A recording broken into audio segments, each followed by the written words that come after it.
Hi అండి, అందరికీ నమస్తే. Welcome back to my channel. So ఇవాళ మన వీడియోలో 2 రోజుల్లో మన ఫేస్ మీద ఉన్న పింపుల్స్ని ఎలా క్లియర్ చేసుకోవాలనేది ఇప్పుడు మీకు చూపిస్తాను.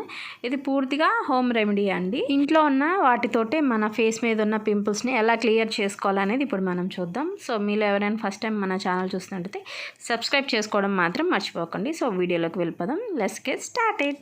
సో ముందుగా మనం దీనికి కావాల్సిన ఇంగ్రీడియంట్స్ చూద్దాము. దీనికి కావాల్సింది మెయిన్గా పసుపు అండి. ఇది నార్మల్ పసుపు కాదు, కస్తూరి పసుపు అని మనకి ఆయుర్వేదిక్ షాప్లో దొరుకుతుంది. సో అది వాడండి. అది ఒక 1/2 టీ స్పూన్ తీసుకుంటున్నాను. ఈ పసుపు అనేది మనకి బ్యాక్టీరియాని చంపేస్తుంది, రెడ్నెస్ అండ్ స్వెల్లింగ్ని తగ్గిస్తుంది, మన ఫేస్ అనేది ఈవెన్ టోన్లో ఉండటానికి హెల్ప్ అవుతుంది. నెక్స్ట్ వచ్చేసి అలోవెరా జెల్ అండి. అలోవెరా జెల్ని 1 టీ స్పూన్ తీసుకుంటున్నాను. ఈ అలోవెరా జెల్ అనేది మనకి కూలింగ్ని ఇస్తుంది, స్కిన్ అనేది హైడ్రేటెడ్గా ఉండడానికి హెల్ప్ అవుతుంది. మనకి పింపుల్స్ వల్ల స్కార్స్ వస్తాయి కదా, వాటిని ప్రివెంట్ చేస్తుంది అనమాట. అండ్ ఆల్సో బ్యాక్టీరియాని కూడా కంట్రోల్ చేస్తుంది. ఈ అలోవెరా జెల్ అనేది మీరు ఫ్రెష్గా తీసుకోవచ్చు, లేదా మార్కెట్లో దొరికే అయినా తీసుకోవచ్చు, కానీ మంచిది తీసుకోండి. ఏదైనా అలోవెరా జెల్ అనేది కొంచెం బెస్ట్ క్వాలిటీ ఉన్నది తీసుకుంటే మనకి రిజల్ట్ అనేది మంచిగా ఉంటుంది అనమాట. నేనైతే ఆయుర్వేదం షాప్లో దొరికే ద్విభాషి వాళ్ళ అలోవెరా జెల్ యూస్ చేస్తున్నాను.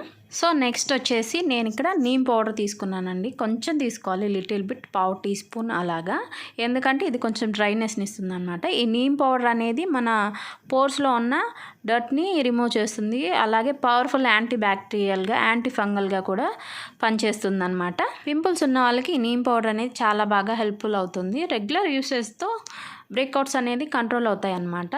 సో ఈ మూడింటిని ఒక బౌల్లో వేసుకొని బాగా మిక్స్ చేయాలండి. మొత్తం కలిసిపోయేలాగా బాగా మిక్స్ చేసుకోవాలన్నమాట. ఇలా మీకు వీడియోలో చూపిస్తున్న విధంగా బాగా కలుపుకొని ఒక పేస్ట్ లాగా, థిక్ పేస్ట్ లాగా చేసుకోవాలి. మీకు ఒకవేళ అలోవెరా జెల్ సరిపోలేదు అనుకుంటే ఇంకొంచెమైనా యాడ్ చేసుకోవచ్చు. ఇలా థిక్ పేస్ట్ లాగా వేసుకొని మనం నైట్ స్నానం చేసిన తర్వాత ఫేస్ పైన పింపుల్స్ ఎక్కడెక్కడ ఉంటాయో అక్కడ మాత్రమే దీన్ని డాట్స్ లాగా అప్లై చేయాలి. డాట్స్ లాగా అప్లై చేసేసి ఒక 20 మినిట్స్ ఉంచేసుకొని తర్వాత ఫేస్ వాష్ చేసేసుకోవడమే అనమాట. And one thing, sensitive skin ఉన్న వాళ్ళు నీమ్ పౌడర్ని, అలోవెరా జెల్ని, పసుపుని వాడేటప్పుడు కొంచెం ప్యాచ్ టెస్ట్ అనేది చేసుకొని యూజ్ చేయాలన్నమాట. సో వాళ్ళకి పడుతుంది. సో ఈ రెమెడీ అనేది చాలా పవర్ఫుల్గా వర్క్ అవుతుందండి. సో మీలో పింపుల్స్ ఉన్న వాళ్ళు ఎవరైనా ట్రై చేసి మీకు ఎలా వర్క్ అయిందనేది నాకు కామెంట్ సెక్షన్లో కామెంట్ చేయండి. సో ఇలా రెగ్యులర్గా వాడుతున్నట్టయితే ఒక 1 వీక్లోనే మనకి విజిబుల్ గ్లో అనేది కనిపిస్తుంది అనమాట. 2 డేస్లోనే మీ పింపుల్స్ అన్నీ తగ్గిపోతాయి. 1 వీక్లో మనకి మంచి పింపుల్స్ అన్నీ పోయి మంచి గ్లో అనేది వస్తుంది. సో అది ఫ్రెండ్స్ ఇవాళ వీడియో. ఎలా ఉంది, మీకు నచ్చినట్లయితే లైక్ చేయండి, షేర్ చేయండి, కామెంట్ చేయండి. మరికొన్ని వీడియోస్ కోసం మన ఛానల్ని సబ్స్క్రైబ్ చేసుకోండి. Thanks for watching. Bye bye.